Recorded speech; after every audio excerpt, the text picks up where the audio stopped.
For an entire generation, people have experienced Star Wars the only way it's been possible, on the TV screen.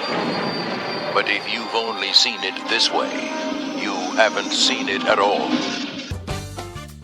This is the podcast you're looking for. We've been waiting for you. Hi, this is Martha Wells, author of Razor's Edge, and you're listening to Coffee with Kenobi with Dan Z and Corey Clubb. This is the podcast you're looking for.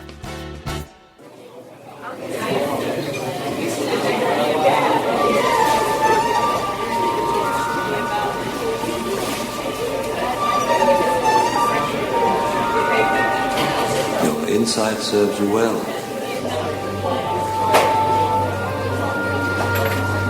We would like to welcome Martha Wells as our special guest. Martha is the author of Razor's Edge, Del Rey's newest Star Wars novel. The book is centered around Princess Leia and takes place between episodes 4 and 5. This is truly the novel that Leia fans have been clamoring for, and we are thrilled that Martha has agreed to join Corey and me for a cup of coffee. Welcome, Martha. Hi, thanks for having me. Absolutely, and on our show, of course, Coffee with Kenobi, we're big fans of books and literature, and we like to look at things through a critical lens. And we're excited to have a writer with the talents of yourself on our show. So if you could, tell us your background as a writer. Well, I've been writing for about 20 years. I was first published in 1993 by Tor Books. My first novel was a fantasy novel called The Element of Fire. And since then, I've done quite a few fantasy novels in different series. My Ilrian series and The Books of the Rexura is the most recent one. I've done young adult fantasy. My latest young adult fantasy was Emily in the Hollow World, which came out earlier this year. And I've also done 2 other tie-in novels for Stargate Atlantis. So I know, that's awesome. I really enjoyed that. I especially, that was one of my favorite shows, so I really enjoyed writing the books for it. And I've been a Star Wars fan since I was 13 and first saw the movie in the theater. Oh, sweet. That's great. That's wonderful. You and I kind of talked a little bit off the air, and I was overwhelmed by the body of work you've got. You've got quite a few titles under your name, and this is your first Star Wars book. How did you become a Star Wars fan? When I first saw it in the theater, that was back, I think it was 1977. Absolutely. And, yeah, there was just nothing like it out there. And I'd been reading science fiction and fantasy, since I was a little kid. And I actually had found the book first, the Alan Dean Foster. It was the one that was, I think that he ghostwrote it. It was actually it was labeled as by George Lucas. I read the book first and really fell in love with it. And it was a while before I was able to actually see the movie because my parents didn't take me to a lot of movies. So I finally got to see it and ended up seeing it 9 times in the theater. Wow. And it was just such a huge experience. It's kind of hard, I think, for kids now to realize, we'd never seen anything like that. The other movie that we hadn't really seen a science fiction action movie, a space opera like that with such good special effects at the time. So it was just had a huge effect on me. Well, and a space opera is a beautiful way to say it. That's some of those archetypes and the great classic strong moments that are in Star Wars and the whole saga really. So it's really neat for us to know that how great for all of our listeners too that we have a real Star Wars fan who gets to write Star Wars fiction. So how did the book Razor's Edge come about? That must have been quite a thrill for you. Yeah, it really was. I wasn't expecting anything like that. Lucas Books had contacted, I guess, different agents. I contacted my agent to ask about people who are primarily science fiction or fantasy authors who might be interested in doing a Star Wars novel. And she gave them my name along with some others, and they picked me and asked me to do a book about Leia, and that would be set between Star Wars and The Empire Strikes Back. And that's really my favorite, period of Star Wars, because that was the one, I really kind of grew up during those 3 years, We were waiting extremely anxiously for The Empire Strikes Back to come out, and then anxiously for Return of the Jedi to come out. But so that was my favorite period. So it just came out of the blue, and it was so exciting. It was just so much fun. And before this, it seems to be sort of an explosion now of this era with the Star Wars comic book series. How aware were you of that series evolving as you were writing Razor's Edge? I got to see some of the scripts for the comics. I think they had. I'm not sure when they started working on those compared to when I started working on the book, but I got to see some of the early scripts for the first 3 or 4 books. So that was really cool too, to get to see those early. It's very. And were you at all concerned with how they would interlock, or did you get any kind of direction from Lucasfilm about that? No, not really. But when I was reading them, I thought the portrayal they were doing of Leia really matched with what I was doing, so I wasn't too worried about that. I agree, and I'm a little biased because we've had the good fortune of interacting with you a lot on email and Twitter over the last few months, but I think yours is a much stronger portrayal for a lot of reasons, really. But I'm sure that you had a lot of challenges, especially being such a big Leia fan and a Star Wars fan. But what are some of your biggest challenges writing the novel?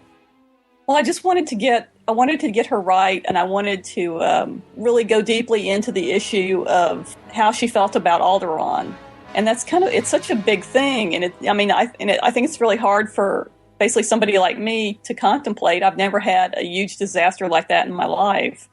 And the idea that she's not only lost her family, but she's lost basically everyone she knew and in a large extent, the planet, the culture of the planet and everything that was familiar. And it's just such a monumental loss. And so you want to try to get into what that must feel like, writing a character who's recovering from that or trying to recover from it.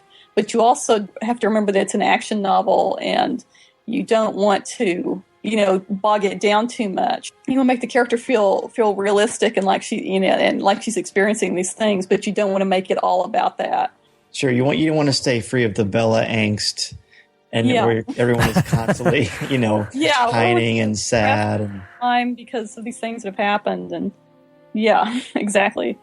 Well, it's neat for me to hear that that's the approach you took, because really when you watch A New Hope, even though we know that Alderaan explodes and she loses everyone that she loves, a few moments later she doesn't miss a beat. It's an action film.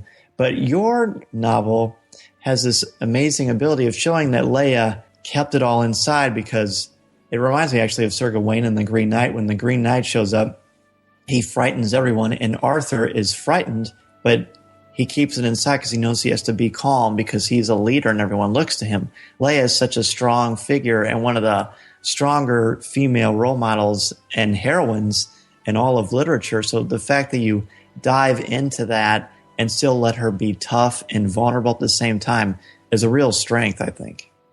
Oh, good. I'm glad you feel that way. That is what I was trying to do. I knew that since she is the leader, she's the only leader there in the group that she's with. It's so incumbent on her to try to stay calm for everybody else. I mean, you don't really have a chance to show vulnerability, but I wanted to, being able to write from her perspective, you can show it from in her own thoughts. Yeah, that I see that too as part of the driving force of her character. She has to stay strong for everyone else.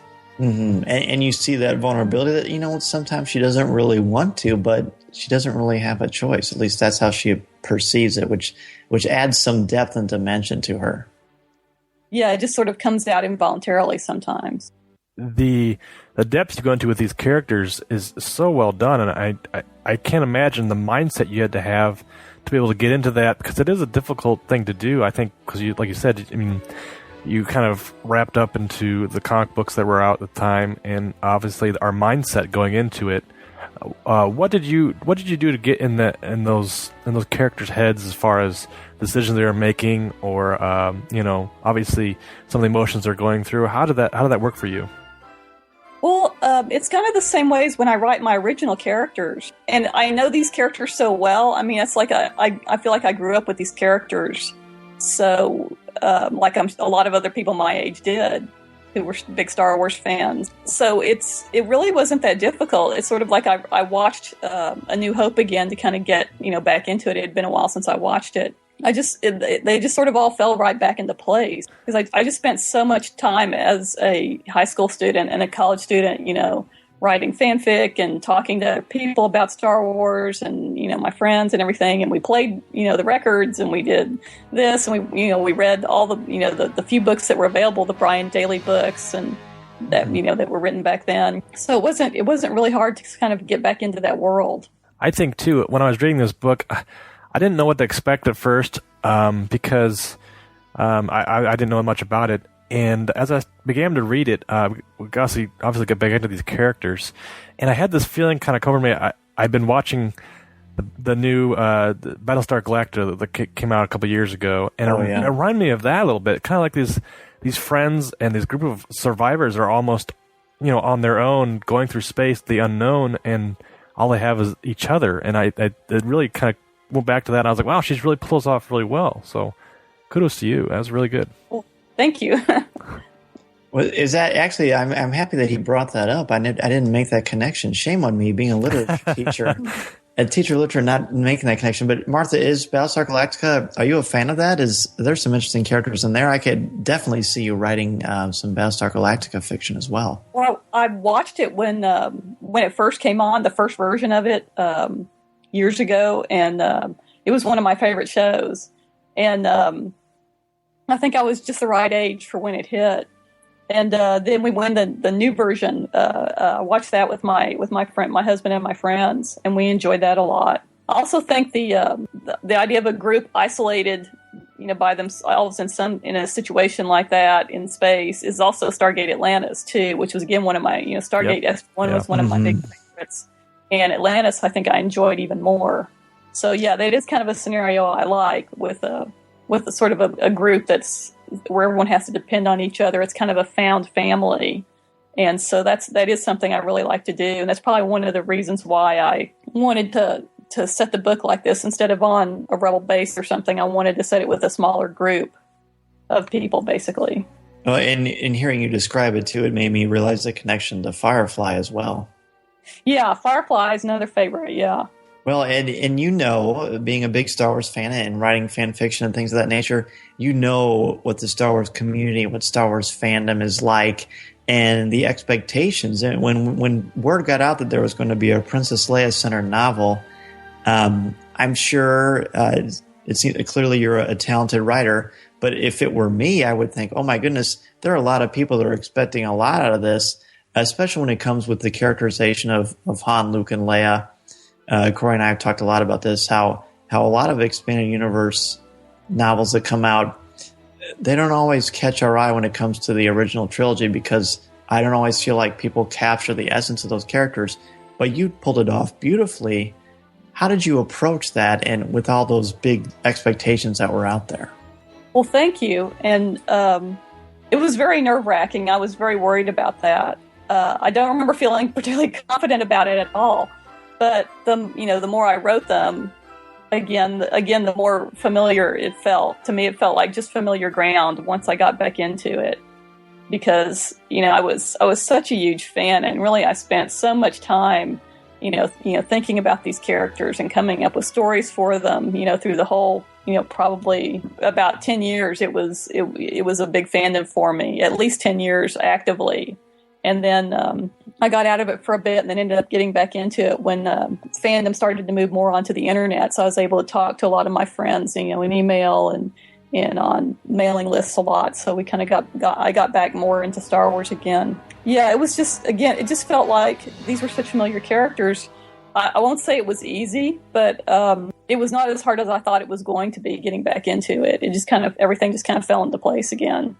Well, I can't help but wonder, too, hearing you say that. How much of what we see in Razor's Edge are concepts or ideas that you had kind of before through your fan fiction or other things that just you got a chance to show the world? Or was it all just kind of things that came to you as you were composing the narrative? Not really that much, because I don't think I hadn't ever really done a space pirate idea like that before. That was new for me, so I wanted to do that. I'd never done the mining colony idea before, and I never really, done the small group of rebels together. It was all pretty new. So the main thing I'd done before was writing basically, Han and Leia on, their friendship and their relationship, their kind of burgeoning relationship. So I'd done that before, but everything, all the plot and all the things they encounter and the other original characters are all new. I think, too, like we said, too, you've done a great job with these characters, and like you said, it is a big to be able to write these characters. They're held in such high esteem as far as the fandom goes. the connection the three big characters have, especially Han and Leia, and the romantic tension that is there. Is there things you could do but couldn't do because of, obviously what we'd see in the films? And also, I mean, was there things that you basically just couldn't write? Well, I couldn't because of just the time period it was set in. You couldn't take the relationship too far. It was kind of, I wanted to show just sort of the cusp of when their friendship is becoming more solid and they're really getting to trust each other. And that was really the moment I was going for, with a little bit of the sexual tension beginning to start up. But yeah, just because of the timing, I really couldn't go any further than that. Since we know from Empire Strikes Back, it's a bit nebulous as to how, close they are at that point. If they've actually, if he's actually kissed her before, that's the first time we're seeing. So I didn't want to get any closer to that territory, since that's really, we're not really sure about that. Yeah, absolutely. Well, and that is a very fine line. That again, it's definitely the Martha Wells love fest here at Coffee with Kenobi, because I'm telling you, when I read expanded universe stuff from the original trilogy, I'm so critical of it. And you balance that thing with Han and Leia perfectly, because you can't give away too much, because The Empire Strikes Back is really the big coming out party for their relationship and their passion for one another that clearly has been building below the surface. And you hint to it, and then you think highly enough of your readers to know that we're going to be able to read between the lines and know what's coming. And it's actually a great way to build tension. I wish you had talked to the Twilight author, just for the way you do the slow reveal that actually builds toward the characters without making them all soft. I think that's a big thing that I always run into when you're reading fiction that has an element of romance to it. Sometimes people don't understand the powers and the subtlety and in the emotion and just the way you interact with how they glance at one another, or how you can tell that they want to brush by one another. I thought that was really, really well done. So thank you again for thinking highly enough of your readers to write it in that particular style. Well, thank you very much. I'm not a particularly romantic author when I do write romantic relationships. I've had people kind of criticize me for that they thought, they didn't understand if it was a romantic relationship or not with some of the characters. So I kind of prefer things to be more subtle and to stay for the characters to stay in character, So that's kind of been one of my preferences, even for my other books. So, but thank you. Absolutely, and that's the thing too. You have to. You put it out there for people to think about, but make people think about what's going on. Don't spoon feed them. And it was really well done. Well, thank you. Well, we talked about too is like you said, Star Wars, books are majorly for action, adventure, stories, and like you said, to me it was more of a character-driven book. But you did have the action there. And it kind of described to us kind of how you played out the action a little bit. I know there's some shootouts and some space battles and things like that. I don't want to give away too much for folks maybe who haven't read it yet. But how did you approach those? Well, I've always I've done a lot of action in my other books. It's mostly been more sword fighting and fist fighting and that kind of action. With the Stargate Atlantis books, they do have the P90s and everything, so that's you have to think about the fights differently. The scale sort of really goes up. I've done magical battles in some of the books, and with the Raxura books, they're actually flying shapeshifters with teeth and claws, so that's a whole different sort of battle there. So I've done a lot of different types of it. So again, that wasn't much different from the kind of action I'd written before. You just kind of have to remember, you're dealing with energy weapons and what that's going to be like, and what the damage is going to be, and how many people need to be in the scene, and that kind of thing. So it's more like you have to think about the different logistics. Yeah, definitely the way you pace it and plot it out, and while Razor's Edge is out there and it's a fairly new book, what are some other of your more recent novels? You mentioned some of them, but what are some other novels that fans who are enjoying your writing through Razor's Edge can gravitate towards? Well, the books of the Raxura, all three of them are out now. The Cloud Roads, the Serpent Sea, and the Siren Depths. And the Siren Depths just came out last December. They're in trade paperback and audiobook and ebook. And also there's like an ebook bundle of the three of them that's available from the publisher. And they're a fantasy series set in a completely created world, again, with shapeshifters who are sort of part human, part sort of demon-y, dragon-y people. And those are some of my favorite books I've ever written. I'm really enjoying writing those. And the others that are the more recent others is Emily in the Hollow World, which is a young adult fantasy that's sort of steampunkish in a created world. Oh. And it just came out in April. And there's a sequel, Emily in the Sky World, that's coming out next March. And those are from Strange Chemistry, which is an imprint of Angry Robot Books. And so those are two of the most recent. And I'm doing some novellas that are also set in the Books of the Rexera world. And I'm not sure when the first one's going to be out yet. There's going to be 4 total, and I've turned the first one into the publisher and I'm about to finish the second one. So I'm not sure when those are going to be coming out. Those sound awesome. Those sound very, very cool. And we have a lot of listeners who are well read, and I know that when they hear you talking about this, they're going to be interested because it sounds like you've got some really cool things going on there. At the end of the book, there's a little excerpt of the next Star Wars Empire Rebellion, Honor Among Thieves by James S.A. Corey. And I don't know if you can divulge a little bit for us, maybe possibly that any Star Wars novels that could be coming out from you or from any of the series that will be coming out soon. Well, I'm not planning to do another Star Wars novel. I know the Corey novel is coming out pretty soon, I think. So I'm really looking forward to that one in particular. And I know there's a third Empire and Rebellion novel that's going to be featuring Luke. So that should be really good too. Well, I was actually going to ask you, when you were writing Razor's Edge, knowing this was the first part of a trilogy, how much does the story of Razor's Edge connect to the other 2 books? I'm not sure how much you're at liberty to say, but how much of the connection is there? I don't really know, because I know we weren't collaborating with each other. I think they had in mind that would just be a different take on the Star Wars universe by 3 authors who were normally science fiction and fantasy authors. So there wasn't really a plan for us to collaborate. It would be kind of cool if we'd been able to, but I think that it was a little bit too much, too difficult to work that out, since they did want the books fairly quickly. It would have been nice, but yeah, it didn't happen. I always wondered about that, how they were connecting the 3, and so I appreciate your insights into that.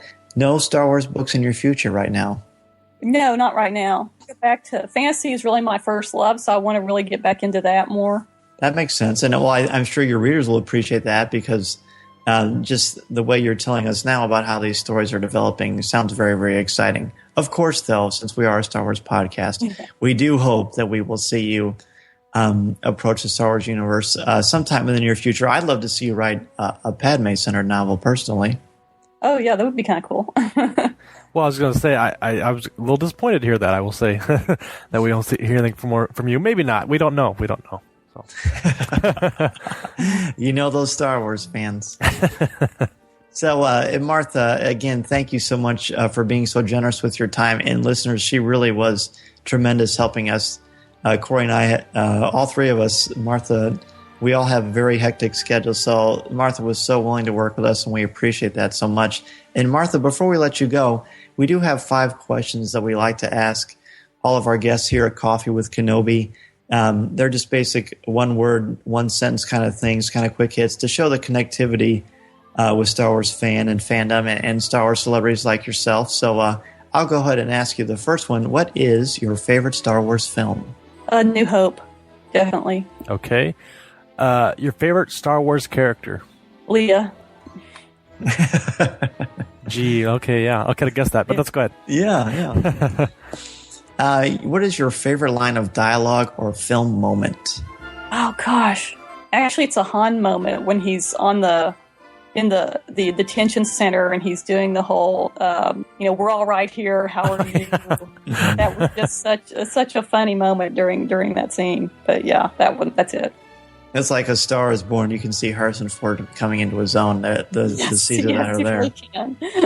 Okay. If you collect, what is your favorite collectible that you own? I collect photos, and I've got an autographed photo that has Harrison Ford, Mark Hamill, and Carrie Fisher on it. Oh, wow. Wow. I didn't get it in person. I bought it. I cheated and I bought it. But Oh, okay. Did you get it signed? Is it signed? yeah, they're all autographed. Oh, wow. That's excellent. Awesome. I have a Harrison Ford Indiana Jones signed one too that I had to buy myself. But yeah, what a cool thing. Yeah, I love collecting photos. So, what particular messages or themes about the Star Wars saga resonate or speak to you? I think it was just the feeling that the universe was so limitless and anything could happen. And just that really, and that's what always kind of drew me to science fiction. And I think that's why I connected with Star Wars so strongly. Is just these, this feeling that of the not only the adventure but just the sheer variety of what would be out there in this world, and that just really resonated with me. That's great. I think it's so unique to see what even fans and authors and just anybody who's a fan of the saga is what they see, and we love asking these questions. But I know we're kind of running out of time here. But we want to give you some time for yourself there. But we want to let fans know how they can get in touch with you if they want to interact with you online, or the best way to get a hold of you. My website is marthawells.com, and it has the links on it to my Twitter page, and my live journal was where I kind of have my blog. I'm on Tumblr a lot too, mostly reblogging stuff. With all your photos and stuff.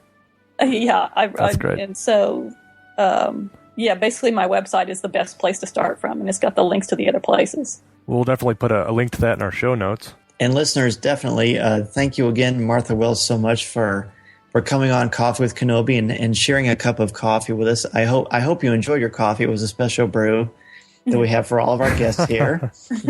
And again, listeners, if you haven't done so already, what are you waiting for? Go out and check out Razor's Edge and all of Martha Wells' other great books that are out there. We will certainly feature links to them on the website, as well as to Martha Wells' website at coffeewithkenobi.com. Thank you again, Martha, for being on our show. Thanks again, Martha. We really appreciate talking to you, and we look forward to see what you do next. Well, thank you for having me. I really enjoyed it.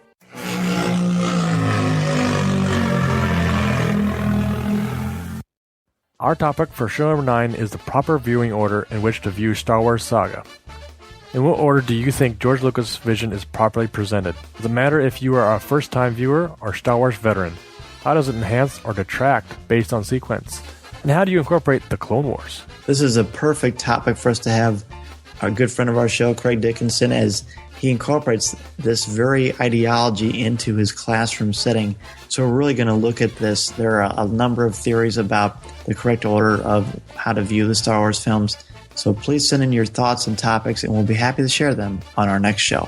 I like the sound of that. This podcast is not endorsed by the Walt Disney Company or Lucasfilm Limited and is intended for entertainment and informational purposes only. The official Star Wars website can be found at www.starwars.com. Star Wars, all names and sounds, and any other Star Wars-related items are registered trademarks and or copyrights of Disney or their respective trademark and copyright holders. All original content of this podcast is the intellectual property of Coffee with Kenobi, unless otherwise indicated. There's no one here. Move along. Move along.